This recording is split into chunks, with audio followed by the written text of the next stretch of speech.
Yo llegué a Comitán ya a trabajar en 1900, a fines de 1968, principios de 1969, con un proyecto de Milwaukee Public Museum que dirigía el arqueólogo Esteban Borgegui. Fui de parte de la Universidad de México porque se hizo un arreglo amistoso interinstitucional, la universidad, la Fundación Arqueológica del Nuevo Mundo y Milwaukee. Llegué y había conocido Comitán anteriormente, lo había conocido desde 1958, un Comitán muy tranquilo, muy poco comunicado, podemos decir, pese al que ya estaba la carretera, pero todavía era un Comitán digamos, muy tradicional.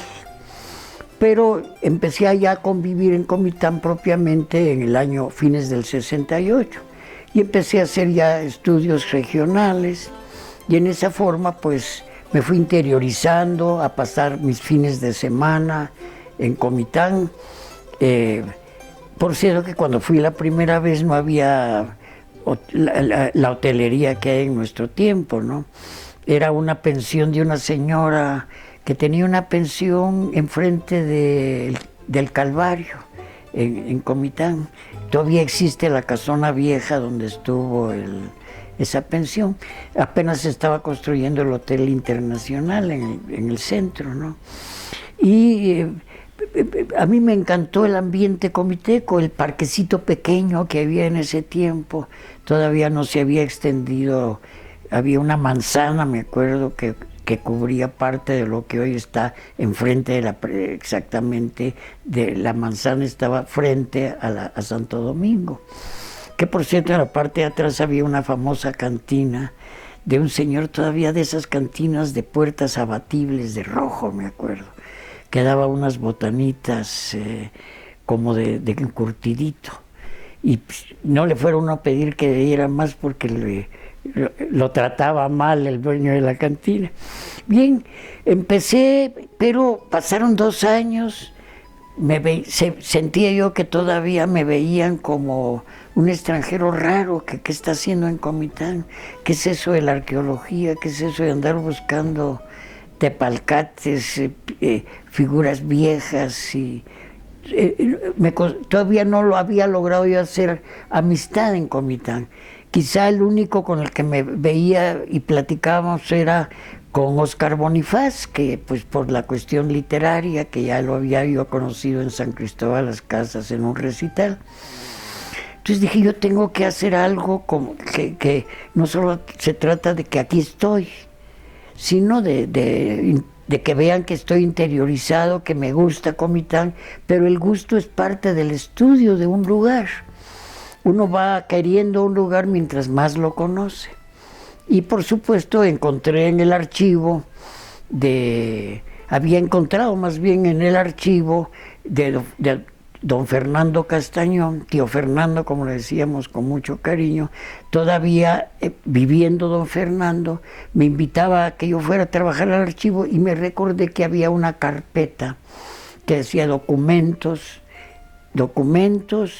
culto a San Caralampi, origen, Comitán. Entonces regresé al archivo y ya era el archivo público del Estado, ya había fallecido don Fernando. Entonces recopilé los documentos, los copié y entonces hice rápidamente una introducción.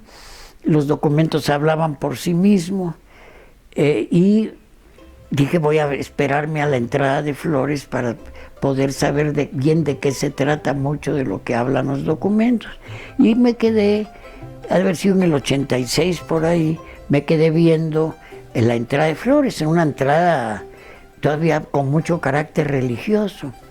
Me acuerdo que así lo describo yo, un grupo al frente de diablitos y de muertes. Por supuesto, el culto se inicia con el cólera, con la peste del cólera, pues que va al frente de una entrada de Flores, la muerte y los diablos que se llevan a los pecadores. Y atrás el contingente, básicamente Tojolabal, con sus flores parásitas, en fin, sus productos que van a vender a la misma feria, los cargamentos de flores que llevan. Después de los diablitos iba la imagen.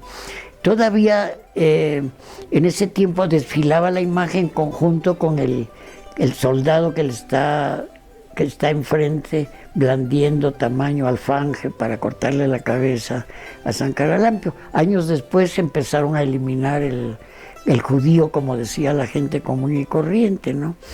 Entonces me tocó ver ya los primeros que se disfrazaban, pero se disfrazaban en forma muy sencilla, podemos decir.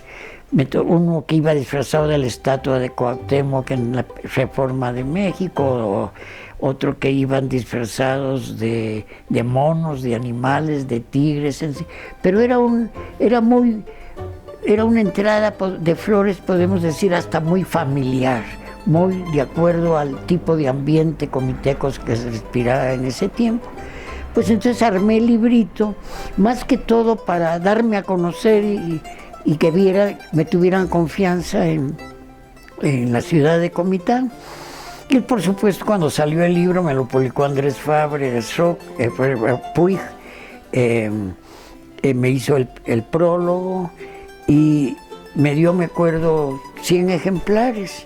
Y estos 100 ejemplares los distribuyó en las tiendas, en las cantinas, cosa muy importante, por lo que es la conversación comiteca, que en gran parte en las cantinas se habla de muchas cosas, y sobre todo en ese tiempo había muchachos poetas, jóvenes pintores, que pues la cantina era el lugar de conversación. En esos lugares fui repartiendo el libro y eso pues me abrió mucho las puertas. Logré hacer amistades en Comitán, y ese podemos decir que es el inicio y el origen del libro, el aportar algo a una población donde sabía yo que iba a vivir y a tener una propiedad el resto de mi vida, ¿no? Y hasta la fecha pues ahí está mi cabaña en Chincultí, mi trabajo de Chincultí y de los alrededores arqueológicos, pero el centro, se puede decir, el vínculo fue mi librito sobre el culto a San Caralampio. Después han salido otros trabajos importantes, sobre todo para que se vean los cambios que la entrada de flores ha tenido. Hay un trabajo muy interesante de Jacinto Lalo, el arqueólogo, que hizo una descripción como unos 15 años después que yo la hice.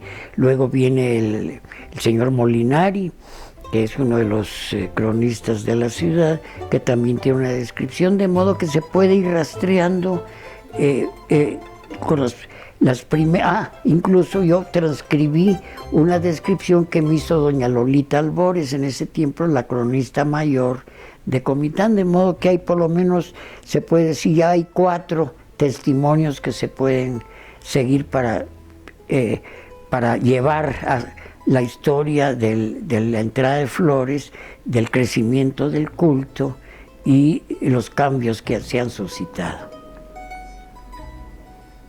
Ahora, don Carlos, ¿nos puede compartir alguna anécdota con respecto a su relación con San Caralampio que recuerde por ahí? Pues cómo no, con respecto a eso me ha tocado.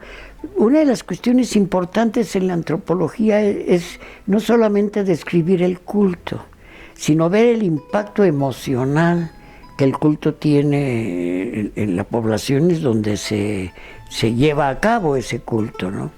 Y sí me ha tocado gente que ha estado enferma, me ha tocado ver gente llorosa que llega de rodillas a darle gracias a San Caralampio por un milagro, sobre todo milagros de carácter de salud, que es gran parte de lo que se pide precisamente en las oraciones de San Caralampio, ¿no?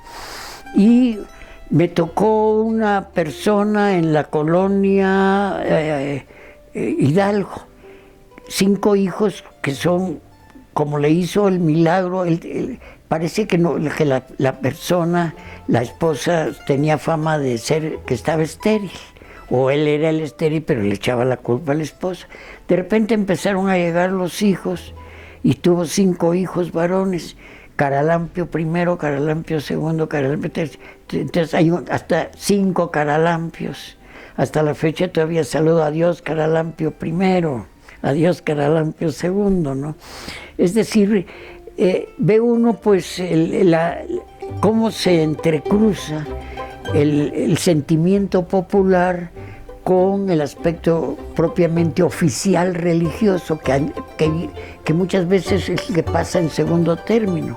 Lo que queda es lo que la persona, digamos, siente por el santo patrón, por la imagen misma, ¿no?